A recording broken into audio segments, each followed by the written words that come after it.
mbokki internet yu seetaan Mbédmi TV tey nag ñi ngi seet si Omar Ndiaye Angloma conseiller spécial du président de la République di leader politique bokk ci parti APR nekk fii ci Mbacké tey nag ñu ñëwoon seet si ko ci émission bi ñu tuddee jàkkaarloo sëñ Omar Ndiaye Angloma maa ngi leen nuyu. maa ngi lay fay sama sëriñ di la ziare di ziare ñi nga àndal di rafetlu tam invitation bi di am mbégte te contentement bu mag ci site bi nga xamante ni nii site la boo xamante ni nii département bi Touba bi dañ koy bàyyi xel ngeen ñëwoon pour jël nit pour waxtaan ci actualité politique ak département bi national donc man ci am mbégte content bu baax pour accepter leen. jërëjëf Omar Ndiaye Angloma ngay conseiller spécial du président de la République nekk leader politique bu mag ci département bu Mbacké di jàppale président Macky Sall ginnaaw loolu dañuy bàyyi rek bala ñu dugg ci waxtaan wi nga def présentation bu ko defee nit ñi mën na xam yow yaay kan. bon man la Omar Ndiaye Angloma di membre de cabinet du président de la République bokk tam ci ñi nga xamante ni ñoo sampoon parti bi fii ci Mbacké élection 2009 ba 2012 ba nekk ni may wax ak yow nii de jiite woon liste APR nekkoon mandataire APR ci commune de Mbacké Ibrahima Gueye nekkoon mandataire coalition Soppi Baba Xaw Fall nekk mandataire Benno Tanor Idrissa Seck ñu ñaamu si nekk mandataire ñu dem élection 2009 yu bëggee gagné ak 6000 et quelques voix ma am 4000 voix ak 9 conseils municipaux njëkk a installé conseil municipal APR ci commune de Mbacké njëkk koo amal tam résultat yoo xamante ni ginnaaw bu Fatick weesoo résultat yi am ci Mbacké 2009 yenn résultat mosul la ci am. jërëjëf Omar Ndiaye Angloma dégg nañ li nga xam ne moom nga présenté woo bu ko defee ñu xam ne mooy koo xam ne leader politique la bokk ci kàlla yi nga xam ne ñoo njëkk a taxawal Macky Sall fii ci département bu Mbacké Omar Ndiaye Angloma fan yi ñu gisal le 19 ba ñu génn président Macky Sall daal di génnoon benn projet de loi boo xam ne ñu ngi ko doon wote foofu ci assemblée nationale muy parrainage boobu ndax yella na wala président Macky Sall dafa ragal ne du mën a faluwaat ci deuxième mandat bi pour éliminer candidat yi nga xam ne ñoom ñoo ko opposition day am programme mais opposition boo xamante ni ñoom seen programme yëpp mooy lu waa ji def ci lu baax ñu ni baaxul lu muy def ñu ni mënu ko te bu ko te après da koy réaliser ñu jëlee ci gàcce président Macky Sall dañ ko élire pour Sénégal sénégalais yi ñoo ko woteel fal ko bien vrai que ñun ay membre APR la ñu ko jàppale xeexle ko mais sénégalais yi ñoo choisir président Macky Sall ko seen président déjà réew moom bu ko sénégalais yi dénk na pour mu diriger ko looloo tax lépp loo xamante ni baax na ci réew mi président Macky Sall la ci war a tax parce que boo fekkente ni affaire parrainage bi la nañ waxtaan parti yi nekk Sénégal dafa bari parti yoo xamante ni yow téeméeri parti fukk ak juróom-ñett yoo xamante ni kenn xamul parti luñ doon vraiment jàpp naa ni ñu wàññi ko ñoo li gën beneen bi mooy waxuñ ñu wàññi ko pour parti yi bañ a am c'est-à-dire même parti bi nga xam parti yi nga xamante ni mën nañu dem bokk benn coalition pour mën am nombre de signatures yu leen mën a présenter loolu ci élection présidentielle yi looloo tax président Macky Sall woote la loi boobu parce que boo xoolee man dama jàpp ni bu fekkee ñoom lu sérieux la ñuy wax mais loolu ñu leen wax kay moo gën a yomb ñoom ñaata parti la ak coalition la nañ boolee nu mu tudd seen signature wéeg ko ci benn candidat daal jëmmal benn candidat daal jëmmal benn candidat mais ñàkk programme ak télé moo tax toujours programme bi leen di Macky Sall di woo ci pour muy defar Sénégal loolu ñoom duñ ci mës a accepté parce que boo xoolee élection député yi passé da ngay xool nga dugg ci bureau de vote nombre de 60 nangam bulletin nga bëgg a wër bulletin bu ne nga jël ko bulletin bu ne nga tànn ko bëgg ko def mais xanaa loolu balay élection yi jeex 18 heures xanaa nu tëdd 3 jours la ñuy wootee beneen bi mooy pour éliminer candidats yi mooy ñan candidats yi mooy Abdoulaye Wade ak opposition ñett Abdoulaye Wade moom daanaka xanaa waaw mais mi ngi ñëw di leen xeexle xam nga pour ni la opposition Sénégal bi par exemple amuñu point buñ mën a jàkkaarloo président Macky Sall pour ñu am doole sax dañu jëlee Abdoulaye Wade. kon nag bi ñu dee wax xam ne léegi ñëw nañu doole. pour ñoom waxuma loolu de bi Abdoulaye Wade bi ñu ko gagné ba léegi mais Abdoulaye Wade bu ñëwoon si Sénégal booy rajo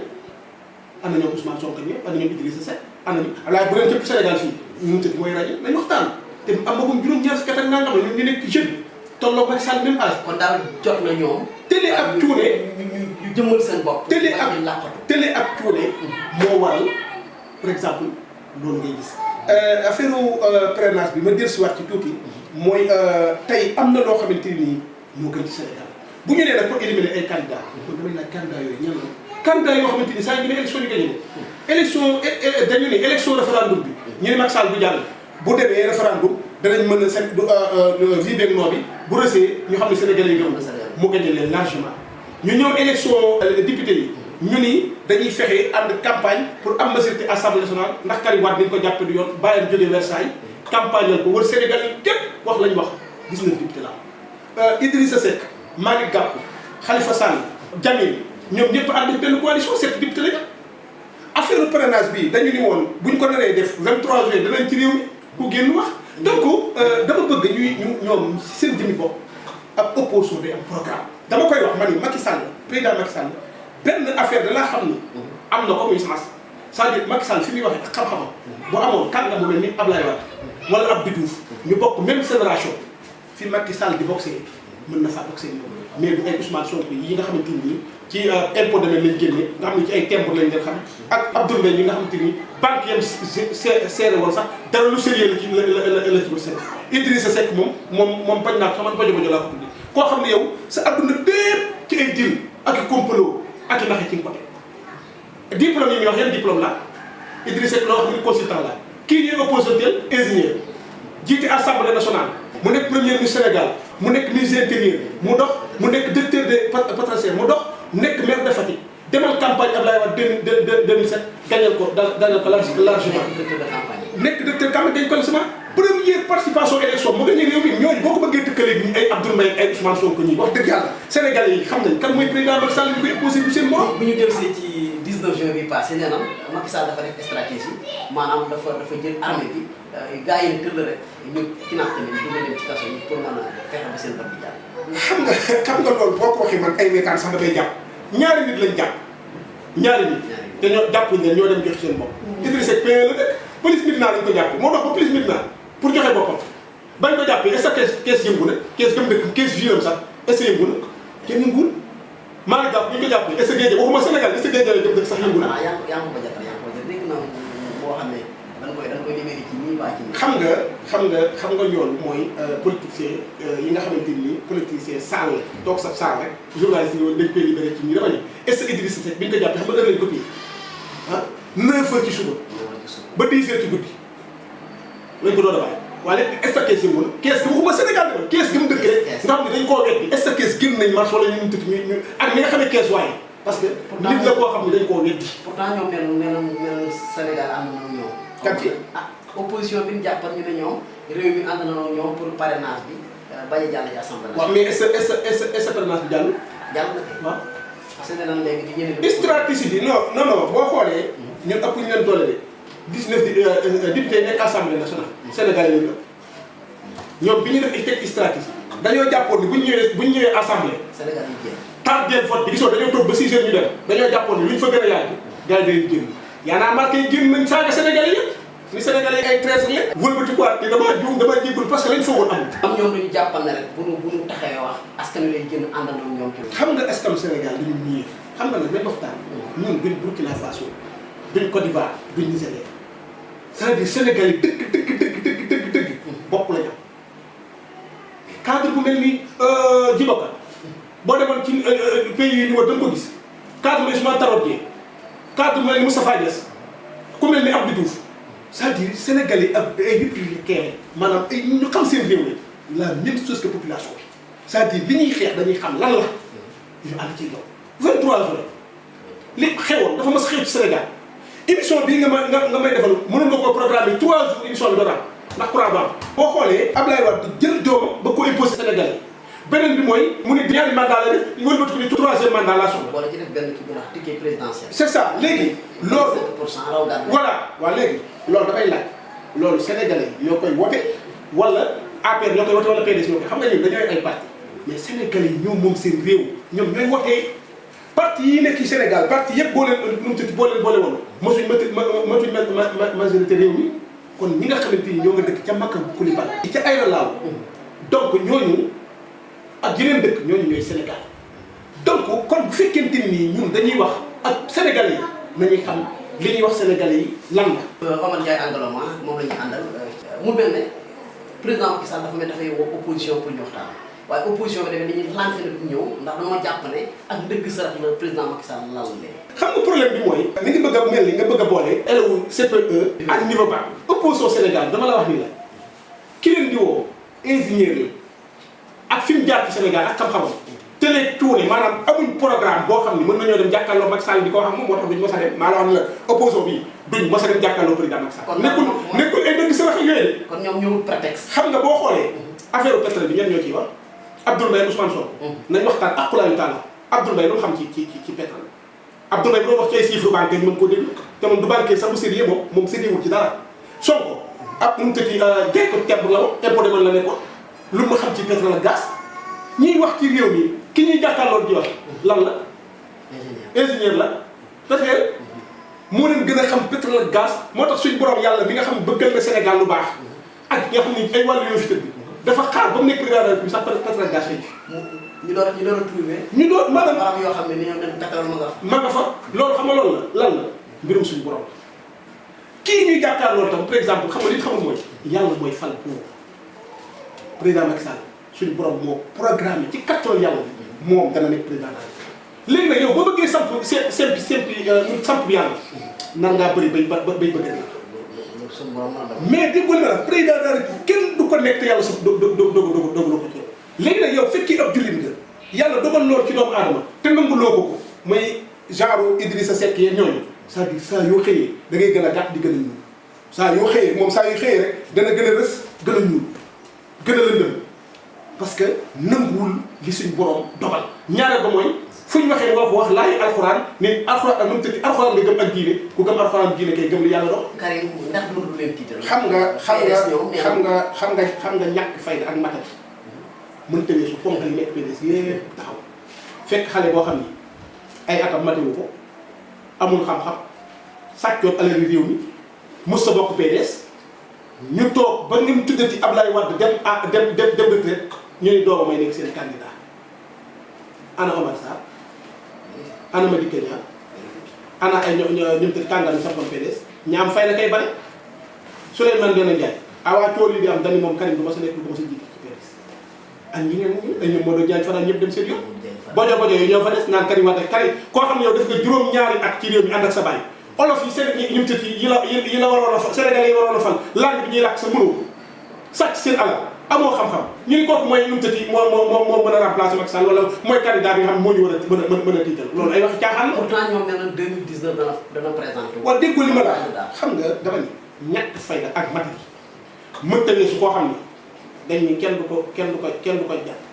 ñu jàpp ñu ne kenn du ko jugé ñu jugé ko ñu ne kenn du ko tëj ñu tëj ko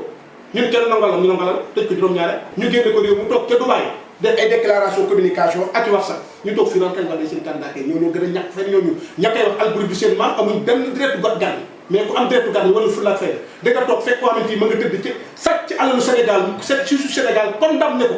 nangu lam yoroon mu yor nationalité français yi ñor seen nationalité juddoo fa waxuñ ca gën a nga xam ni Karim Wade jubul yow nga nekk ab Sénégalais war a bëgg réew mi war a défendre réew mi nga ne kooku mooy nekk sa candidat moom moo la joxaat réew mi ëllëg mais kooku mooy lewoon ñu bëggoo Sénégal koo xam ne yow dafa takk nit ñu ne kenn du ko jàpp ñu jàpp ko ñu ne kenn du ko gisé ñu tiise ko ñu nam alal ba ñëpp bàyyi ñëw fii bëgg ay barrière lu ne ma def ko teewul ñu jàpp Karim Wade loolu dañ ko war a salee Macky Sall sante ko ko parce que am na courage am na fulla am na fayda parce que nag kaay waxtaan Sénégalais yëpp ñooy d'accord ni Karim Wade ak waa PDS dañoo sàcc alal réew mais Karim a nekkoon ko gën a fis parce que dégg naa léegi boo xam ne moom rek lañ tànn am na ñu fay di déclaration bi Mimi Touré def ni joxe nañ tant de milliards da ngaa yaakaar ni xaalisu Karim rek am na ñu dem fay ci suuf état nu mu tëddi ñëpp la du lépp la ñuy wax mais am na ñoo xam ni dañoo dem fay ca suuf. ñoo lokk dem joxe. moom man dem joxe seen caution. xam nga président Macky Sall wax na ko benn interview moom def France. bi ko journaliste laajee mu ne waaye waxuma ñu joxe lépp sax xam na li ñu jël waaye boobu nañ ñu mos am na ñu dem mos leen fay. kon nañu respecté Sénégalais yi ñuy waxal beneen bi mooy nit ñi dañuy fàtte bokk xanaa wala ñoom ñuy wax noonu dañoo fàtte ni Abdoulaye Wade bi muy campagne 2012 boobu Karim Wade daa nekk war say Karim man ci campagne bi ànd ak Baye. dañ koo gay moom Baye comme nu mu ñu mën a tiite. mu présenté woon. mairie Dakar élection locale mairie Dakar. ñu gañ ko moo tax sax nu mu tëddi Pape Diop ñàkk père Dakar Khalifa Sall ko yan élection la Karim Wade mas a gañ Sénégal biñ ko bàyyee bu doon ko am fulla ak fayda même buñ ko dee bàyyi danaan duñ ma bàyyi Sénégal lay toog li tax ma dem daw ma dem toog. moom dafa ne woon duñ ko bàyyi ci grâce présidentielle. waaw dañ koy def non lieu total. waaw léegi esam na ko sëñ Sidi Maxtaar xalifa général di Tijaan ñëpp wax ci sa projet pour ñu bàyyi ñu bàyyi ba wala coow jot na waaye te jaaruma Touba jaaruma Touba waaye bu daa respecté sa nit mooy Sénégal dañoo war a xam ne ñun suñu Sénégal la nekkul lu Macky Sall moom nekkul lu Karim Wade moom nekkul lu Khalifa Sall moom nekkul lu keneen moom ñun ñoo moom réew mi Sénégalais yi wote dëkk ci réew mi nekk ca màkk Koulibantang amuñu salaire amuñu 4x4 mais ñoo moom seen réew dénk ko président pour mu doxal opposition boobu di ko laaj tam ëllëg ñooñu ñoo leen di jox réew mi kon dañoo war a respecté nit ñi te bàyyi ay wax yoo xam ne li ngay wax dara du ci dëgg dara amu ci. mën nañu dugg ci loo xam ne fan yëpp moo xewoon ba maa ngi koy topp ba démb mbiru imam Ndao mu mel ni yoon def na liggéeyam ba bu ñu jumul sax ñu ngi koy sàpp ci fanweeri ati kaso ak travaux de force. xam nga foofu li lay wax ni Sénégal dafa bari ñoo xam ni seen lépp ay tricheur imam Ndao bañ ko jàppee ñaataay mooy nit booy wax ci dossier da ngay xam ci dossier bi. beneen bi mooy maa ngi remercier police su Sénégal parce que réussir nañ loo xam ni bu fekkoon te ni réussir nañ ko réew mi day xëy ak suuf ak tam wàll yu fi tëdd kon ñoo ngi remercier di ñaanal ministère intérieur ak police su Sénégal bi nga xamante ni lépp looloo ci réew mi xam ne loolu ñoo ngi leen ci remercier bu baax a baax ndax jàpp imam Ndao tëj ko 30 ans loolu lépp c'est bon waaye ña trouvé affaire ba dem jàpp ko nga xam ne réew mi mënoon naa tàkk man may sant di gërëm ñoom laay sant ñoom laay gërëm. jërëjëf Omar Ndiaye Angloma ñu ñëw ci situation politique Mbacké ñu gis APR élection législative yi nga moom lañ génn dafa ñàkk département bu Mbacké donte sax xëy na daana ñàkk Touba ci élection yi nga xam ne ñoo fi jaar waaye Mbacké moom dafa mel ne moo ko doon raafale waaye bii ñu génn nag mu mel ne dafa bett ñu bëri ñu xëy rek programme résultat yi Macky Sall ak ñi nga xam ne ñoom la àndal ñàkk élection yi fii lan moo waral loolu te ay kàngam yu politique nekk fi ku ci mel ne yow ak ñeneen ñu ngi fi ay jàmbaar lan moo waral ngeen ñàkk bu gaaw boobu. c'est-à-dire loolu calcul politique la wax naa ko waxati APR ñàkkul ci département bi APR moo xeex APR daal vote sanction moo am. vote sanction moo am parce que lu tax ma wax loolu mooy ñun daaw fi nekk Gallo ba nekk fi. Maguette Diakhaté député sortant Baye Maodo Ndiaye conseil économique social Morane Gueye parti socialiste Aliou Ndiaye Ndiakala tous les coalitions bu fekkente ni ñi ñu gën ñooñu gën kon nañ tas parti bi ku ne def si yoon c'est-à-dire dafa am ay transhumants yoo xam dañ leen accepté ci parti bi yaatal leen bañ toog yoroon seen mouvement bu tudd CREM muy Gallo Ba président jàpp ni ñun ñoo ngi ànd ak moom ci lu sérieux mu jël ndomb ak tànk jox ndomb ak tànk gi ñu ko jox am mooy mu jël ko di ko xeex parti bi parce que boo xoolee mënuma d'accord man ñooñu ma la limal ñëpp ànd benn coalition maire ba daan leen di gagné ñëw ci ñoom ñu ñuy gagné mënta nekk loolu mënuma ko d'accord mënta nekk Abdou Mbacké Ndao mënuñoo gañ élection locale largement ñu jël troisième ñun troisième lañ jël élection locale référendum bi ñëw mu gañ ñu ñëw moom mu ñëw résoudre ci ñun ñëpp ñu ànd ñu ñëw mënta nekk parce que calcul bañ ci def mooy Gallo ak mouvement boobu ñoo ni président bu Abdou Mbacké Ndao gagné moom lay responsabilité fii kon nañu def tout mel ni di dox campagne di coow ci rajo yi mais te suuf woote nañ réunion ba wax ni nu mu tëdd nañu woote ba sanction parce que bu wàññi gagné du baax ñoo daane carte bi si de mais kon après kenn na gëñu ko fi dudul mouvement Gallo boobu compliqué seen complot boobu moo daane carte ndax loolu yéen a ngi ci pexe jubbantiwaat ko ngir 2019 bi ñu dëgg ma loolu bañ leen dal xam nga ñun benn man nee naa la di santoon APR fii ci daal ci membre fondateur de APR bi may am 4029 conseillers moom ñu jiitaloon ci liste locale yi 2014 Gallo 2000 voilà pour ma seen morom Abdou Mbacké Ndao bi may gagné maire bi seen problème bi nag mooy ñun fekkee dañoo samp suñu parti ànd ak président Macky Sall andi ko ci pouvoir bi di toog di seetaan ba parti bi daanoo ko loolu du ko naan def naa ko ci meeting ma bërki dem boobu ko bëri wax naa ko man maa jël engagement taxaw pour jëli APR yi nga xamante ni dañoo frustré ngir ñooñu ñu nommé te d'accorduñ ci te taxaw liggéeyuñ parti bi loolu ña leen jàppale woon seen mouvement di leen jox ay poste responsabilité di leen jàppale ñooñu ñoo frustré wu toog te naa dem jëli leen ñi nga xamante ni ay cadre lañ te ay nit ñu mën dara ak i porteur de voix nga xam ne bu ñu waxee dëkk dégg leen danaa dem waxtaan ak ñoom ànd ak ñoom dem élection 2019 APR am résultat yi daan am ndax nañ waxtaan APR 2009 4000 voix la am ci commune bi am 9 conseils 2012 nañ génn chiffres yi commune Mbacké lañ fi gagné bu fekkoon fépp lañ ko gagné Sénégal Abdoulaye dina Macky Sall dama Abdoulaye deuxième tour xam nga loolu lañ ko wote kon buñ demee ba nga xamante ni suffrage boobu wàcc na ñu nekk ca parti ba tey jox leen ay responsabilité ñu nekk ci biir parti bi teel xeex ñu saboté ndax est-ce que du loolu booy di am ba léegi ndax gis nañ jamono yi ñu génn rek kenn ku bokk ci yéen koo xam ne yàgg naa ànd ak yéen mu wax ne bépp ndombal tànk boo xam ne parti bi dénk na ko da koy delloo ton est-ce que déclaration boobu amul lu mën a yàq ci département boobu. xam nga kooku ngay wax bi ñuy def élection 2012 ba ni ñu ñëwee ci pouvoir toujours déclaration bu yàq président lay wax mais yàlla mos ci àndal koo xam ne même bi mu lay jàppale ba ni ngay dem ci pouvoir léppam chantage la. pourtant ci seen biir. waaw dégg loolu ma wax la rek nekk suñ biir te bu ca nekkoon bi ñu dem ci élection ba gagné élection présidentielle ba créé mouvement édition 2008 ci biir ak biir affaire lonk galgalam ak ban faraan yi teg ko fële édition 2020 boobu dafa jàpp ni moom war naa mën a mel comme Jamil wala comme ñoom El Hadj Diouf parce que ñoo ñu créé seen i mouvement ëllëg bu demee wuti député kese ci département yi war na koo mën a am mën naa créer sa mouvement ëllëg ku ñëw maanaam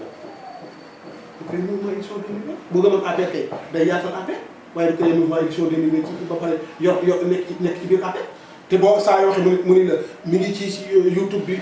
kii Ahmed Aïdara Sow invité mu ni man du ma APR wala nga xool man du ma APR la wax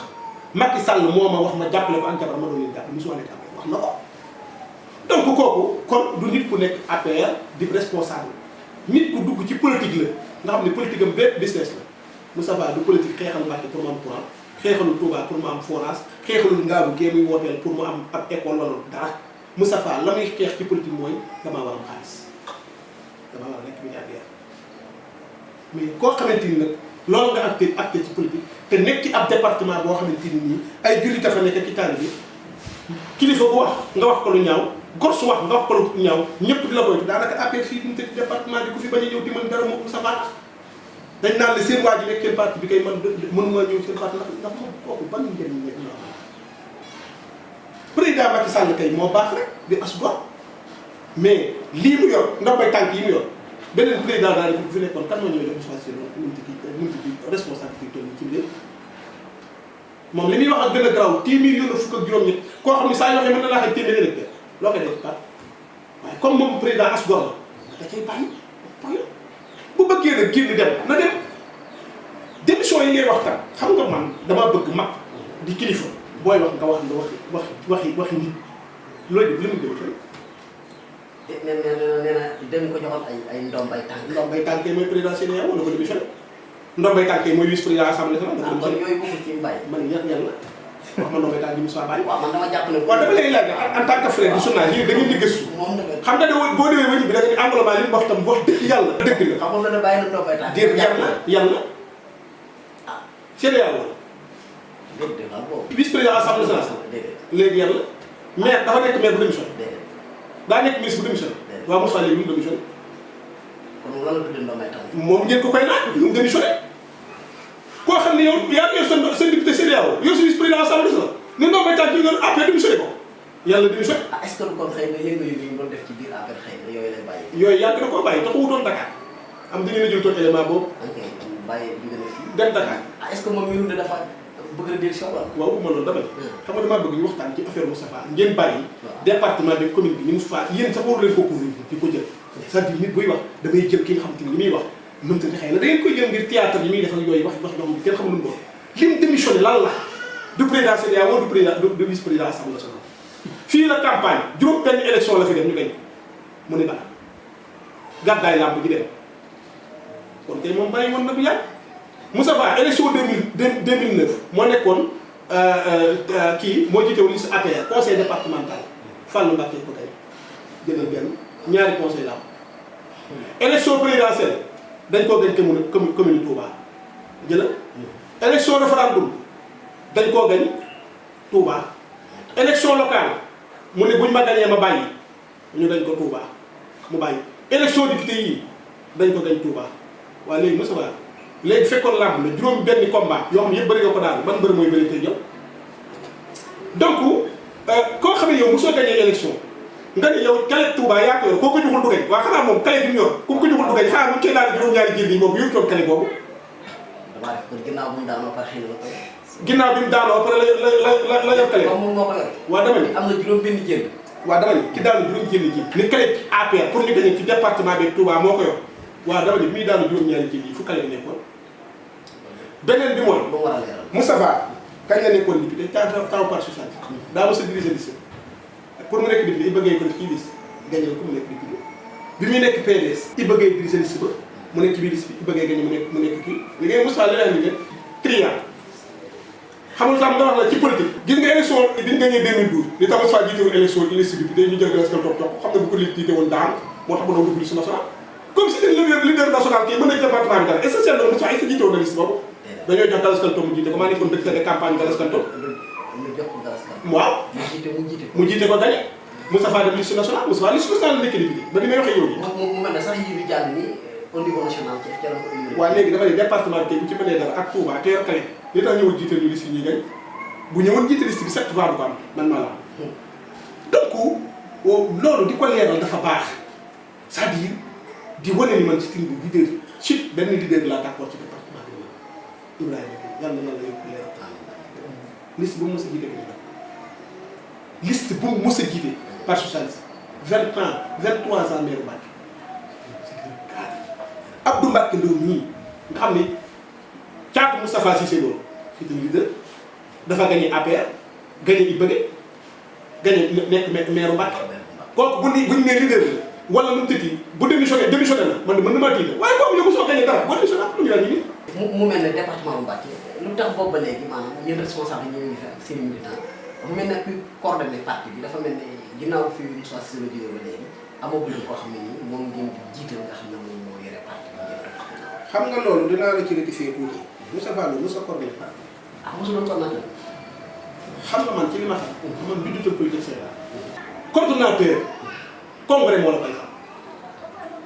li fal Macky Sall def ko mu coordonné parti bi nekk coordonnateur dem élection gañ. moo koy fal mooy fal Moussa Fall mooy fal nit ne la yaay coordonnateur. xam dañuy def coordination département Mbacké bi Kees Tamba. ñëpp mais benn coordonnateur. ñu tàmm ñun la ci Sénégal yow rek ak ci nekk lu mu tudd coordonnateur. xanaa ko moom moo ko defoon moom. stratégie lañ def mooy comme boobu ñu mën a APR te buñ ne mbalañ mbàcc mu ni damay delluwaat PDS buñ ma delloo samay intérêt ma dellu saa waay ñu koy yaay waaye coordonnateur départemental verbalement ci lan nu mu tudd taxul nga coordonné parce que man daan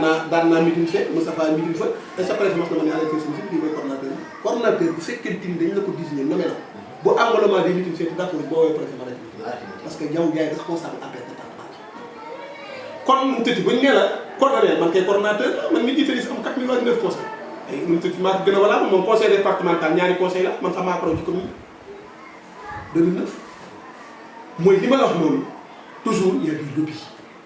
compliqués client def ay chantage yooyu moo war a jeex Touba nag c'est dommage manqué nañ sens boobu mooy genre nit ñooñu genre comme Moussa moo fa ne Cheikh Abdou Bali bi mu ñëwee ci élection yi est-ce que xam nga même bi ñu pertee Touba li mu am benn mosuñ ko chiffre yi am ni bi ci Touba ak benn perte bi APR mosu ko am depuis 2010 boo mos ko woon xëcc na liste boole ko élection yi yàqu bureau de vote naaw ci guddi gi coori am Touba ñi nekk député dañoo waroon démissionné amul tax ñoo njëkk ni élection yi baaxul donc ñëpp wax dañu waxtaan yéen su naan ci ku ñoo njëkk ni élection Touba yi baaxul Macky Sall andiwul bulletin Abdoulaye Wade waaw kon yan bulletin lañ wootee ba nekk député waaye yeneen bulletin la li ma lay wax ni nag c'est très sérieux c'est très sérieux bañ leen defee député dañoo waroon ni déedéet parce que ñu wootewul bulletin Abdoulaye Wade di ñëw comme vote bi jaar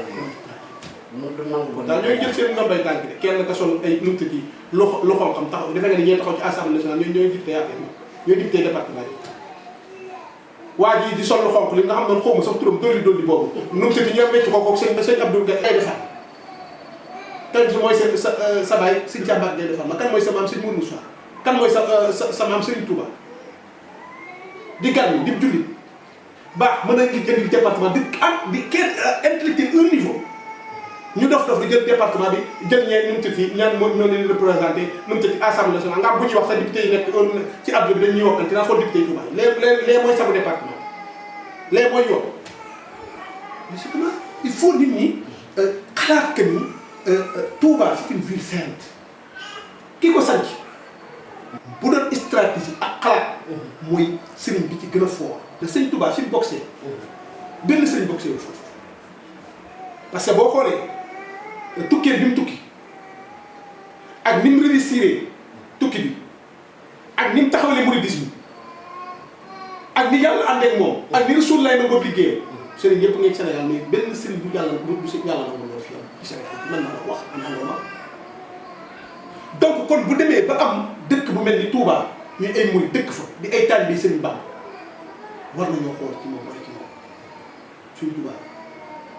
bi nga xamante ni réew mi am na guerre am crise est-ce que xam nga bu njëkk a jël xaalisu nguur di jox ko Touba waaw pour crise bañ a am ci àdduna bi ñu njëkk a jël xaalisu nguur di jox ko Touba téeméeri junni ci xaalisu nguur Serigne Mourou Moustapha bi muy jëlee raay di ko indi Ndiaye tubaab bi ñu ko loolu mënta nekk def nañ ko ci sax ak chantage ni ko dund bi chaque jour da nga rey juróom-benn nag wax ko ay maanaam sart yoo xam ni dañoo jàppoon du ko mën. teewul yooyu yëpp maam Cheikh Anta borom daaru borom dërëm ak gërëm nekk ci wetam ak ba ak Sëñ Touba ak rakam ju baax ba Cheikh Mamadou Fall Mbacke ak doomi Sëñ Touba yi raay bi ñëw Touba. Serigne Abdoulaye la même chose Serigne Saliou li mu réalisé créé xel ko andi ay centaine de milliards Touba nga xam ne plan tàkkal bii milliards yi di woon sëñ sa Abdoulaye keneen ko dem dugal moo tax xam nga sëñ Moustapha Saliou dafa mas a wax ci am solo daf ni lii ma gis nga xamante ni nii xaw ma lu mu doon mu ni bukki dana mbëkk bant dana mbëkk xel mbëkk bunt bant bët bukki Abdoulaye Wade bi ñuy wax bu fekkoon tamit nii Serigne Saliou nañ ko jàppale woon kii yow doxe na noonu du ma sa jógee ci réew mi jël bu ñaaw bi di ko mos a daal mais Serigne Touba mooy góoru ku ñuy nax la Moussa Ka waxoon bu ngeen demee Touba lu waa Touba bu ngeen delloo ci réew yi mel ni kooba yooyu Serigne Touba dama sax moo tax man jàpp naa ni Touba war nañu gën si toog xool Ila Touba bi 416 milliards la. loolu laa bëgg na ndax jàpp nga ne président Macky Sall réalisé na ci réewum Sénégal maanaam bilan bu ñu ko xaymaa war na doy askan wi ba tax ñu joxaat ko deuxième mandat. xam nga bilan Macky Sall njëkk mooy Abdoulaye Wade mi mu remplacé dañu wax ku jël réew mi da nga toog 3 mois yoo xam ne doo fay salaire. moo ko waxoon moom. amoo ko réew mi amul xaalis. ñetti weer rek laa ko may du fay salaire. fay yokkuñ salaire. ok salaire yi sax mu ngi tëdd fonctionnaire bu ne fonctionnaire yaa ngi may dégg fonctionnaire bu ne moom yokk sa salaire. plan Sénégal émergent dox na woon créé wuñ ab ville ab dëkk moderne jam na bourse sociale yi wóorul Sénégal baykat ba nekk ci àll ba bokk ci Sénégal jàngul bokkul ci sori réew mi chaque 3 mois nga am sa 50 000 francs wala di plus lu mu ëpp ñun fii ñu dëkk muy Touba Ila Touba 416 milliards daal xam nga mi ngi mel ni li sëñ Mourou Moussa dem Birahim Ndiaye ñu jëlee Birahim Ndiaye di ko Touba te jafe-jafe baax ak métti loolu loolu la Macky Sall yee sala te jàpp naa ni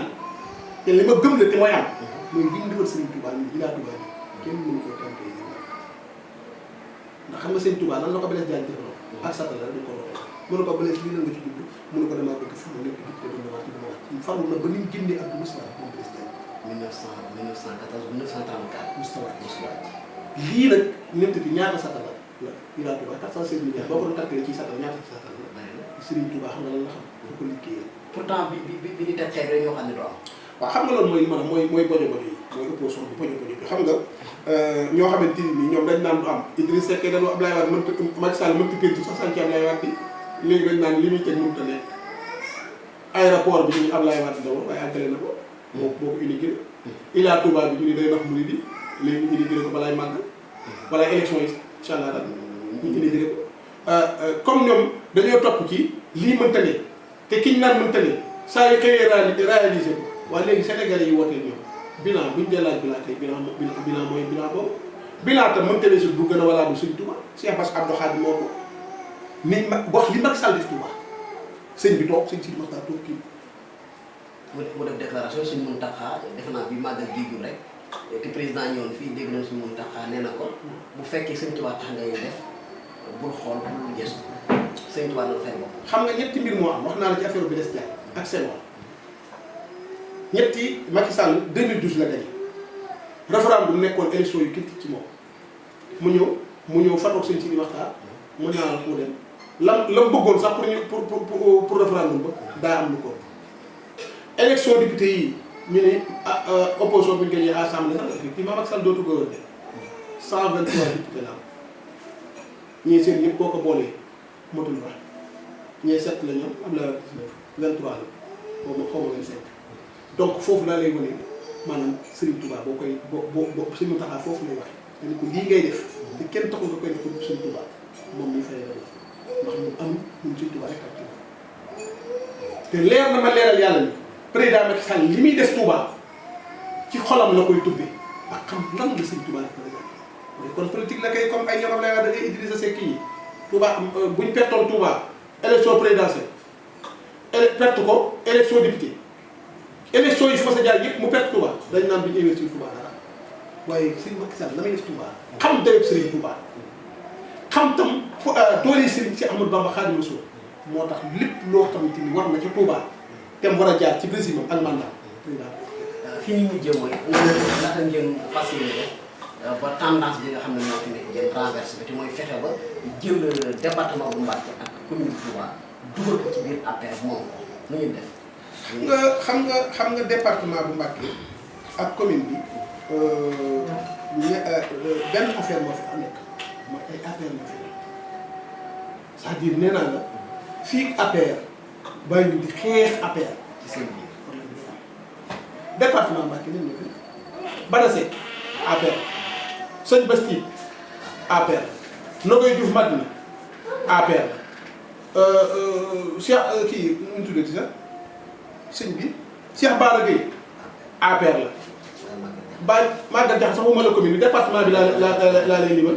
ñëpp APR la département bi amul opposition benn kii ba ci doon folote te ñu ngi APR kon département bi amul ñu contre président Macky Sall c'est-à-dire mënoon nag dem ci ay élection yoo xamante ni ña ca nekk des responsables buñ gisul seen bopp wala ñu xam ne di ñu def maanaam gëmuñ parti bi daal maanaam parti bi leen si bàyyi mooy am naa ci ndoom ak tànn responsabilité on gère bu jeexoon tey ba dem fekki keneen am na ñu ci nekk ñoom dañoo gëm sax programme président Macky Sall Gallo Ba directeur la ñu jox ko directeur sax da Abdou Mbacké loolu lañ jiital ci liste yi élection yi mu dem ber comité électoral boppam loolu kay ba démissionné woon na ko kay comme da ngaa bëggoon ñu jiital la jiitaluñ da ngay directeur général jiitaluñ la kay buñ ma jiitalu ma démissionné. jërëjëf Omar Ndiaye Angloma moom lañ section lan mooy kàddu yi daal bu fekkee na ne loo ci bëgg a laaj. waaw leneen rek li ma ci def ci tàggatoo bi mooy di wax rek ni Sénégal ñun dañ cee bokk département Mbacké rafetul jékkul président Macky Sall di gagné fépp di perte Touba ak mu département bi parce que nag bu dee teraanga rek ak kër politique mooy tax ñuy wooteel ni def na ko fi bu dee taalibe itam wane na ko ndax kii fi jógee muy sëñ Sidi Maxtaar Cheikh Bass moo toog ni ko am na ngërëmam bi muy dund am nga ngërëmam bi muy laaj ba bi muy dem mi ngi lay sant bi nga gërëm jëmm ju mel noonu wax dëgg yàlla jàpp naa ni rafetul jékkul ay nit ñoo xam seen intérêt bopp kese leen tax a jóg ñëw di dugal ay lobby ci biir bu askan bi di yàq seen xel pour ñu bañ a wooteel kooku. élection yi passé référendum bi lan lañ waxoon affaire ju góor jigéen lañ doon ana lañ doon wax parce que am na mooy dëkk bu mel ni Touba di dëkkub kilifa nga nekk kilifa tam yow tam di kilifa diine mën a jël porté wax joo xam ni du dëkk di ko dugal ci bopp askan bi du rafet du rafet du kenn rafetloo ab population boo leen di diriger wala nga leen di jiite dina leen di wax la nga xam ne dëkk lii itam di commune bi man maa la wax ni buñ demee élection incha allah rabbi ndax man danaa ci taxaw dox ci te itam gis naa maire de Mbacké mu ciy def démarche yoo xamante ni ci suuf te waxu ko jàpp naa ne Macky Sall dafa gën a gàcce beneen bi tam mooy di leen sax di leen gërëm ndax lii tam yombul parce que dëkk bi di Touba li leen sëñ Touba li mu ñaan lépp na si dana fi ñëw bu màggal ma sa am benn rajo fii ñëw muy RTS ak benn télé dem nañ ba site yi gën a ëpp doole ci Sénégal boo koy lijjanti dana ci boo koy kii dana ci boole yu Touba yi mooy deuxième ville de Sénégal kon yéen ñi tam ñëw kuur yi maa ngi leen di sant di leen gërëm di ñaan tam site bi fa ngeen ci am yéene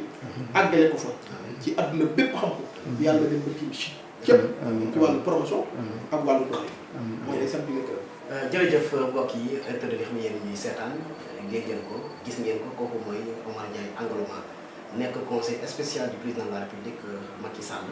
di leader politique bu nekk fii ci département bu Mbacké di amal yëngu yu am solo ci biir département bi tey nag moom la Mbedd mi TV seet si woon fii ci këram doon seq ak moom waxtaan wi nga xam ne moom ngeen dégg mbokk yi xam ne ni dinañ joxe di daje ci beneen numéro jàkkaarloo ci Mbedd mi TV